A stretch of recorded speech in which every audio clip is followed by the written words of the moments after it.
Hey guys, so I've noticed a lot of people out there that know how to tie either the Munter hitch or the clove hitch in one specific way, and sometimes that way works pretty well for the application, but it's also really nice to be able to tie them a couple different ways depending on the situation you have. So I'm going to talk about a couple different ways to tie the Munter hitch in this video. This is going to be mainly in a belaying context because that's what we use Munter hitches for. However, one way to talk about how to tie the Munter hitch is really good in a rescue context. First one I'm going to talk about is the one that most people tend to know, which is the air Munter.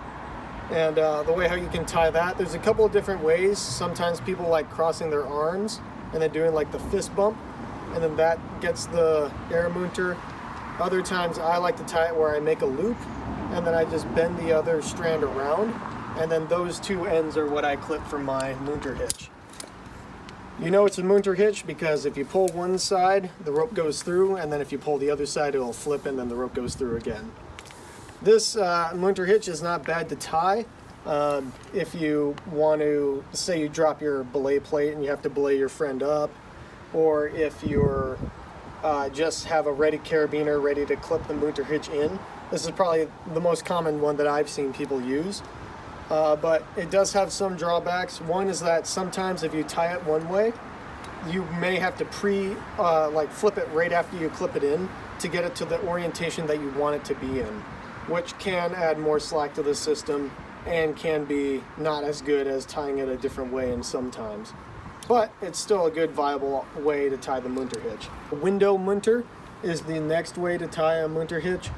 This one is really good when you're in maybe lower alpine terrain, not full fifth class pitches, but like third and fourth, and you're climbing with your friend. Maybe you guys are climbing together just to move through the terrain pretty fast, and you just climbed up a pitch and you want to provide some security for your friend.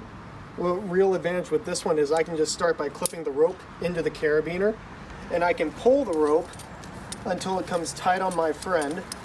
Let's say it comes tight on them right there. And what I can do now is with my same strand that I'm pulling, I put my other hand above, I make a loop like so, and then I fold that again, and I clip that into my carabiner, and then you would lock it. And now, the advantage with this one is I can just pull rope in, so the Munter hitch is already pre-flipped to the orientation that I want it to be. And another advantage that some people like is how the loaded strand or the climber strand is along the spine of the carabiner, which I find that doesn't really matter as much, but some people really like that. And then the next thing is, once my friend gets up here, all I have to do is unlock the carabiner, do the exact same motion again, and I clip it into the carabiner, lock it. I can pull that strand tight, and I flip the whole thing over, and now it's a clove hitch. Some people like to take this extra strand out of the carabiner, but I don't really care about it personally. It doesn't subtract from the strength of the clove hitch at all. And now my friend is secured while I lead the next pitch if we need to, if it's another pitch of more intense fourth class terrain or even a small pitch of fifth class. It just helps add security really fast. And it's a lot more quick and efficient than maybe using my ATC to belay them up and then doing a Munter or doing a clove hitch. It's just a lot faster. Helps you move really quickly over alpine terrain.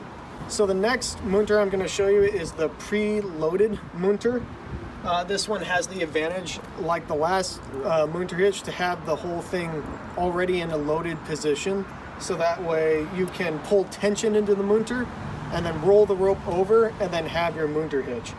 So instead of clipping the rope in just like this, nice and clean, what I'm going to do is going to twist one side, and then whatever strand is on the bottom, I'm just going to grab that and then roll that same one back into the carabiner. And now I can hold tension to the Munter hitch. This particular Munter comes in handy a lot during rescue scenarios when you're maybe using your cordelette to tie someone in, or tie yourself in maybe, but mainly to use your cordelette as a ratchet on the rope, and you want to just tie it off immediately with a releasable hitch. So again, if I was like doing it for myself, I would roll, put that little twist in the system like the one-handed clove, and then I can hold tension for myself and then just roll that next loop in, lock my carabiner, and now I can actually hold myself with the Munter hitch and then tie it off if I want to, or move on to my next phase of my rescue system.